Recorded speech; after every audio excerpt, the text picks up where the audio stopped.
Welcome to the Fintech Times News and Views podcast. Established in 2016, the Fintech Times is a global multimedia news outlet centered around the world's first leading fintech newspaper. We report on the latest and brightest ideas from the fintech world. Follow the conversation using hashtag TFD News and Views and follow us at the Fintech Times. Hello, and welcome back to the Fintech Times News and Views podcast. We are down a host again this week. Francis unfortunately cannot be here, but I am here with Tom, who has had a very exciting week. Tom, what have you been up to this week? It has been very exciting. Me, Dom, Claire all went to Money 2020 in Amsterdam, which is always exciting. It's always like every time you go, it's like forget just how big it is, like the scale. Mainly just because at the end of the day, your legs are aching, your calves are killing. It's like, Christ, I've done so much walking today. The first day, I think I tracked my walking. I did like 5 miles of walking in the event, and I was like, okay, I'm not even going to track the next couple of days because I know it's going to be just insane. But no, it's really good. As always, there's so much good content there. We had so many good interviews and meetings with people, getting some cool insights. Obviously, Money 2020 does it best. You know, they spare no expense. There's so many extra sort of fringe events going on outside the event, inside the event as well. Lots of free drinks, lots of free food. So when that's going on, you can't really complain. But yeah, no, it was a really good week, and it's nice to get out and about, really explore the fintech world rather than just be stuck in writing the stories. It's nice to actually experience the vibe sometimes. And yeah, it's always a good week when we go to May 2020. Yeah, absolutely. I was really sorry to miss it this year. This is literally the first year I've missed it since starting at the Fintech Times, so I was very sad not to be among all the fintech cool people. But yeah, it's funny. I'm always struck how much booze is always at the no matter what event you go Always. to in the fintech industry, the amount of booze that is flowing is unbelievable. They had this like indoor party of Annie Mac DJing, and it's just like unlimited free drinks, unlimited free food. People are Oh walking my around God. with like bitter ball, and there's all these free food stands. I was like, Mike, I was eating so much, I was drinking so much. I was like, you know what? Sometimes the fintech world is good fun. So you really can't Sometimes complain. it's okay. Love that. Well, I'm so glad you've had a good week, and I'm glad that you and Dom and Claire all had a really good time. Back to reality now, though, back to the podcast and that crash down to earth where we have to actually talk about fintech rather than just walk around and eat and drink and mingle with all the fintech industry. So what article have you brought to the podcast today? So today I'm going to be looking at a new report from the payments firm Zilch, which has found that physical cards might actually be more popular in the UK than we think. Awesome. And I kind of inspired by yours. My article today is on a very similar topic where Revolut has announced it will be rolling out its own branded ATM machines, launching in Spain. So I'm going to let you go first, Tom, only because I think what your article will have in it is going to really help feed into the discussion when we talk about my article.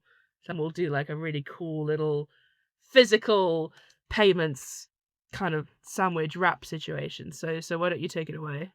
A physical payment sandwich sounds like good fun. So I'm ready for that. So yeah, I mean, obviously, like we've spoken so much about digital wallets on this podcast, so much before. We've spoken about like just the convenience they offer, the security of having all your cards on one digital wallet on your phone, just how easy it is. We've also talking about the security of them. Sometimes how good the security is. Sometimes maybe it's not actually as good as we think. And that's kind of why this new report from Zilch caught my eye, because it found that UK shoppers are still carrying either a debit or credit card wherever they go. So the report found that 52% of Gen Z consumers, who I guess you'd kind of assume are the least likely to carry physical cards every day, actually do carry them every day. And that around 63% of these Gen Z consumers say that they refuse to rely on digital payments alone, and they think that it's very important to have either cards or cash as a backup. And the report basically says that older shoppers are even more committed to cards, with about 77% baby boomers carrying physical cards every day. And Zilch basically revealed that 66% of all consumers insist on carrying physical cards every day rather than relying on their phones to make payments, while a mere 1% say they never carry a credit or debit card.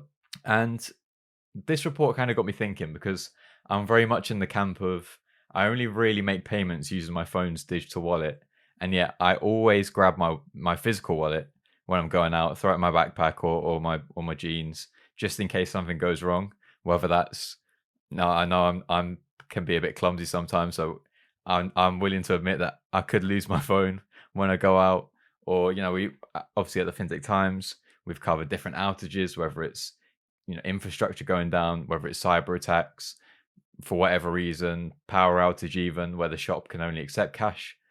It's nice to have that backup. So, I mean, first of all, I want to know what you do. Do you always bring a physical card with you just in case, or cash even?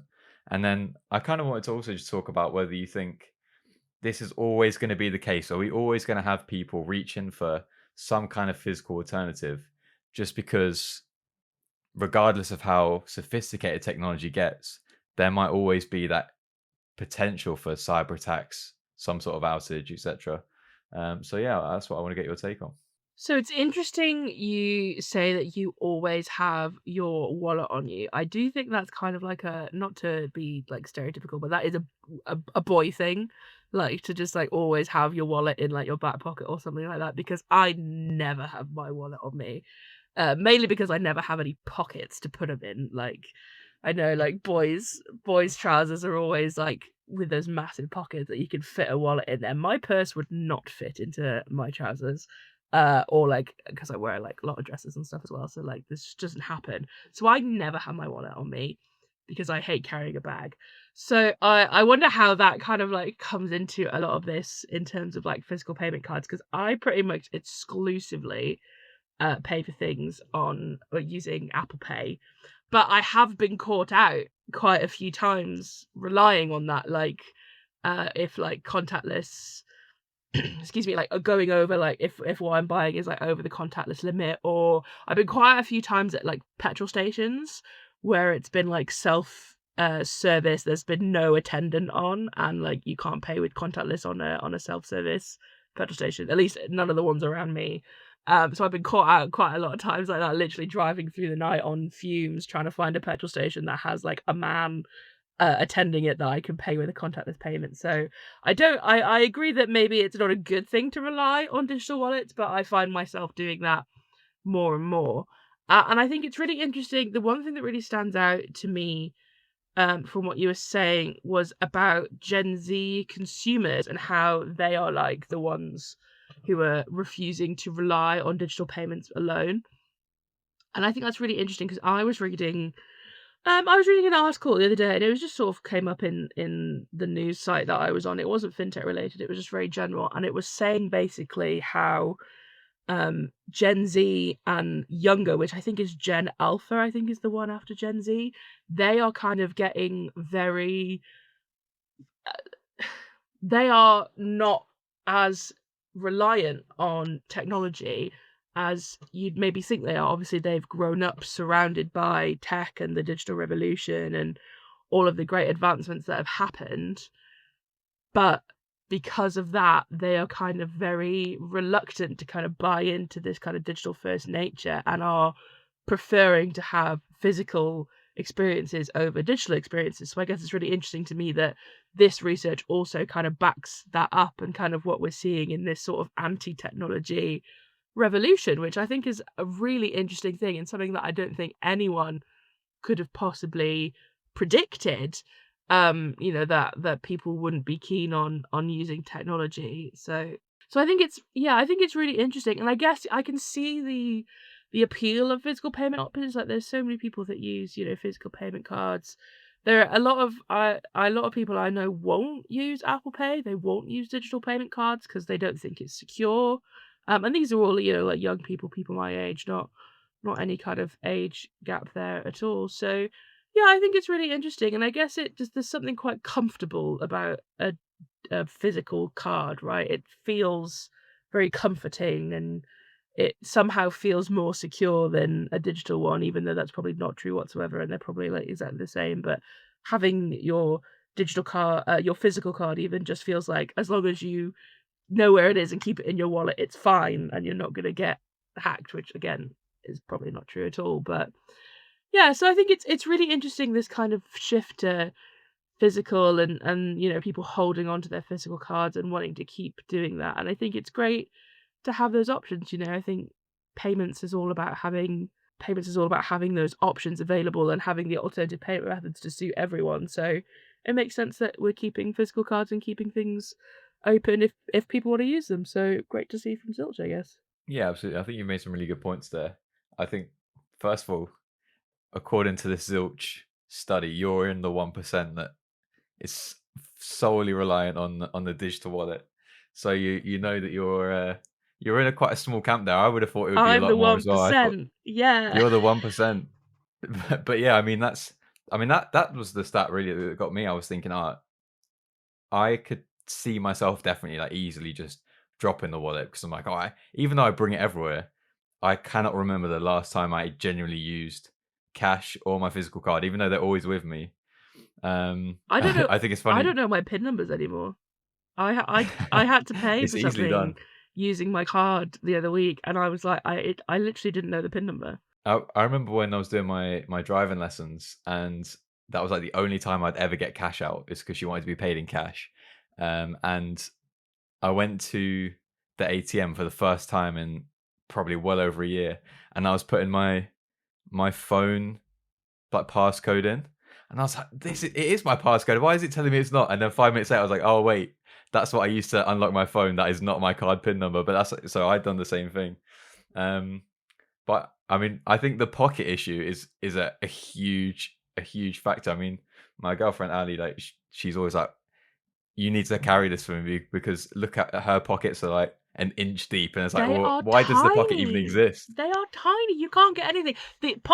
I'll tell you exactly why. This is going off on fintech now, so forgive me. But tiny pockets exist in women's clothing to make us buy handbags. It's all capitalism. It is purely to make us buy handbags. But I hate I carrying a believe it. handbag. I hate it. I hate having a bag. I don't know what it is. I hate holding things. I hate carrying things. I'm just there like phone, keys, let's go. Just in one hand. See, I actually, for some reason, I've really come accustomed to always bringing out a backpack with me everywhere. It's like I'm going to Sainsbury's 5 minutes down the road, and I'm like, yeah, I'll bring the backpack just in case I end up buying more than.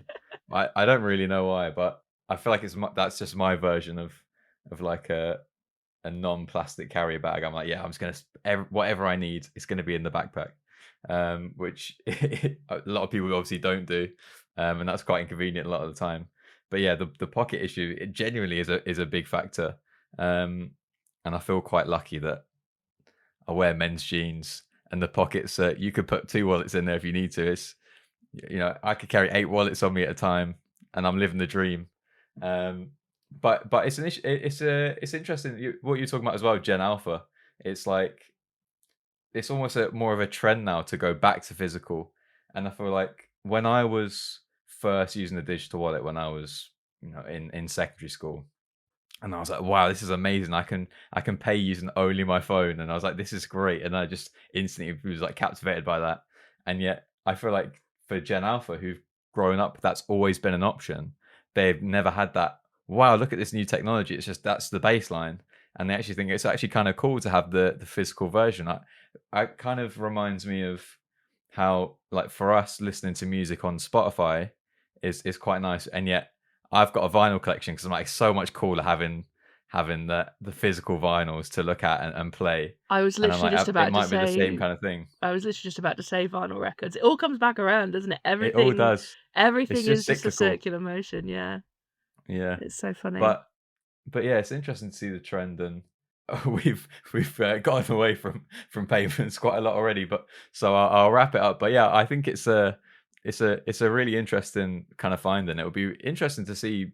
There's so much worry about are we going to lose cash completely? A lot of people saying it's all a conspiracy. The government are trying to get rid of cash, get everyone on digital, and yet it actually might be a case of just cash is cool again at some point, and then like everyone starts using cash, and it actually brings that demand back. So it will be interesting to see how those kind of trends actually do impact the fintech world as well, because you think it's going to be all digital, but like we were saying, I think there's that cyclical thing where it's like, actually, remember back in the day when Dad used to use physical card, I want one of those again.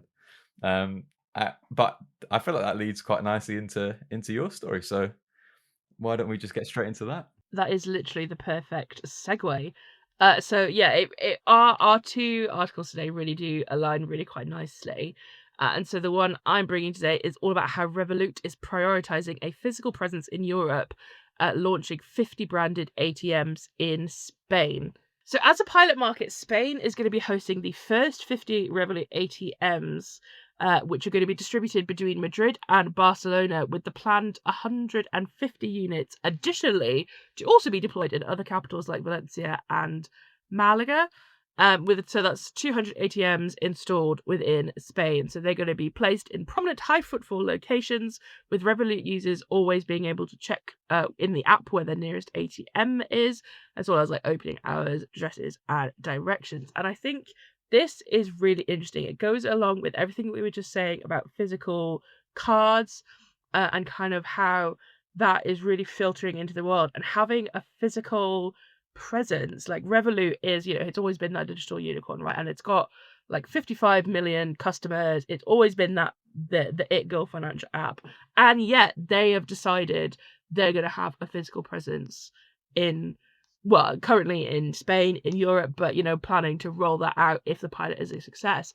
And that is fascinating to me because, like we were just saying, everything has always been digital. It's always been that push to digital. And now Revolut, one of the biggest financial apps in the globe, is saying, nah, we're going to do things physical. And I think that's just really interesting. And I guess it's kind of, again, going back to sort of that offering physical experiences in the digital world. And it's coming back to that cash thing as well, because, like you were just saying, how often do you use cash nowadays? And yet it's kind of, I guess, a mix of people kind of not trusting the tech anymore, like with the amount of outages and cyber attacks we've had. And I think pretty much every major UK supermarket now has had issues with, processing payments and like their card readers and things because of different outages. So like having ATMs where traditionally I think that physical presence has been slowly taken away. Like it's very difficult to find a bank branch nowadays. There's closures being announced all the time. And even, sometimes cash machines, finding a cash machine at ATM can be kind of difficult, like especially when you like need one, it can be hard to find one. So I think it's really interesting that Revolut is saying, yeah, we're going to do it. And it's going to help our customers because it's going to offer that seamless financial experience and give them that physical touch point that allows them access to the cash, while also like allowing them to just do their finances the way they want to. And I think it's genius. Like what a marketing move. Like it is also, I think it's going to be brilliant because now they're going to have like a physical presence. Like you're going to see a Revolut ATM and be like, oh, Revolut, what's that? And you're going to go look. So from that perspective, it's genius. But it's just genuinely one of those things that just, to me, just no one would have ever thought. I would have never thought that Revolut would be doing ATMs, and yet here we are. And they've apparently made them really funky as well. They've really revolutionized the functionality of an ATM.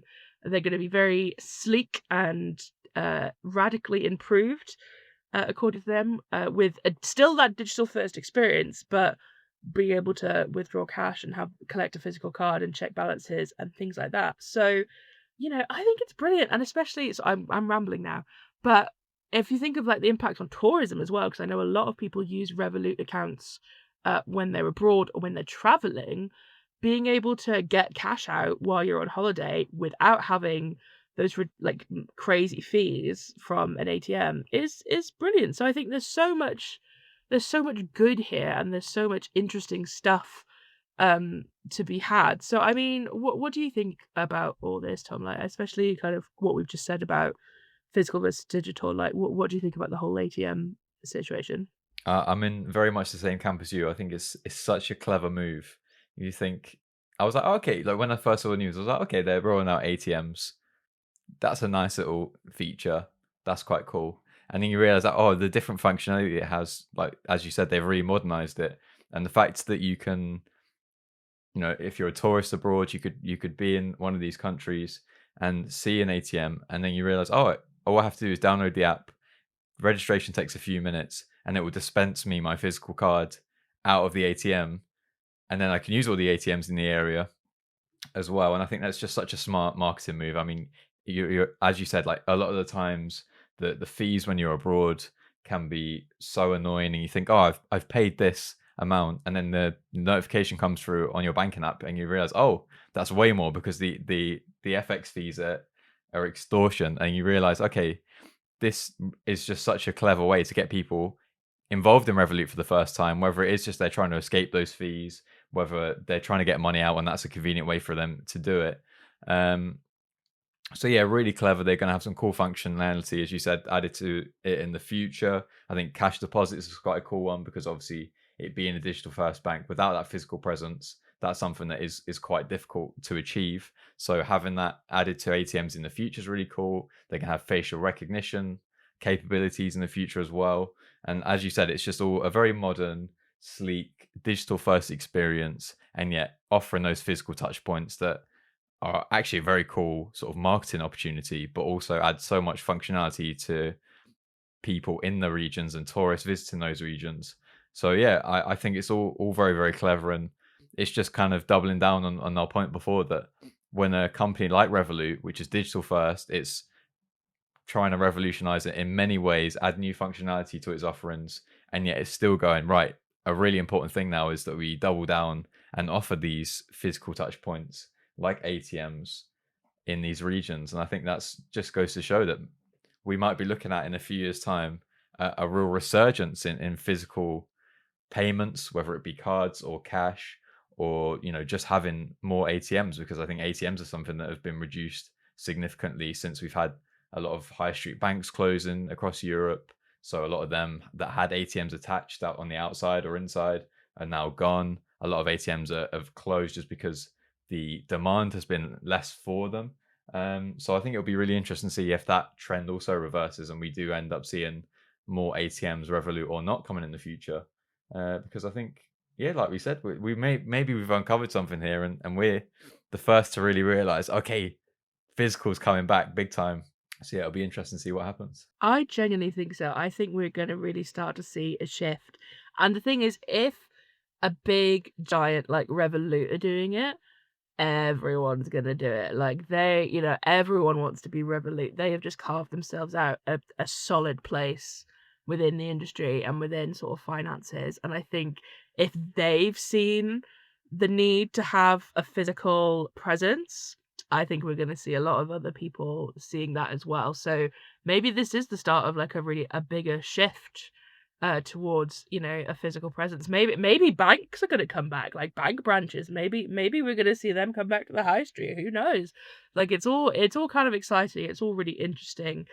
And I think my last point before we move on is just I like that this really seems to be taking the consumer into account, right? It's doing it for the consumer benefits, and that is obviously so important, and especially within finance and fintech. So hopefully, we'll just keep seeing that all happening and everything being great and wonderful for the consumer, because that's all what we really want at the end of the day.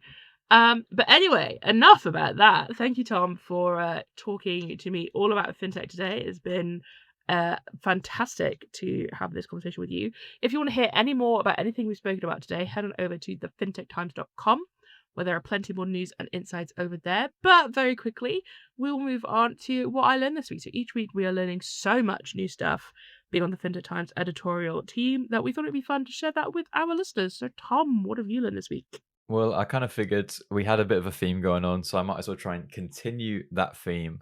And it's because a new study by payment infrastructure provider Decta has revealed that the vast majority of digital banking users are reluctantly maintaining multiple financial apps due to feature gaps in their primary platform, with 91% of consumers stating that they would consolidate to a single app if it met all of their needs. And obviously, that links in quite nicely with what Revolut are trying to do as well. That does. That is very interesting. And then what I learned this week is that a report published by Money 2020 topical, and FXC Intelligence found that Europe's outbound cross-border payments are projected to reach 25.9 trillion by 2032, which is an insane number. So again, that kind of ties in a little bit to what we were just saying. But anyway, Tom, thank you so much for joining me on the podcast this week. It's great that you're back from Amsterdam, and it's great to have you back on the podcast. Hopefully Francis will be back with us next week. And yeah, great to chat, and catch you on the next one. Looking forward to it. See you next week. Thanks for listening to the Fintech Times News and Views podcast. Don't miss next week's episode and continue the conversation using #TFT News and Views and follow us at the Fintech Times.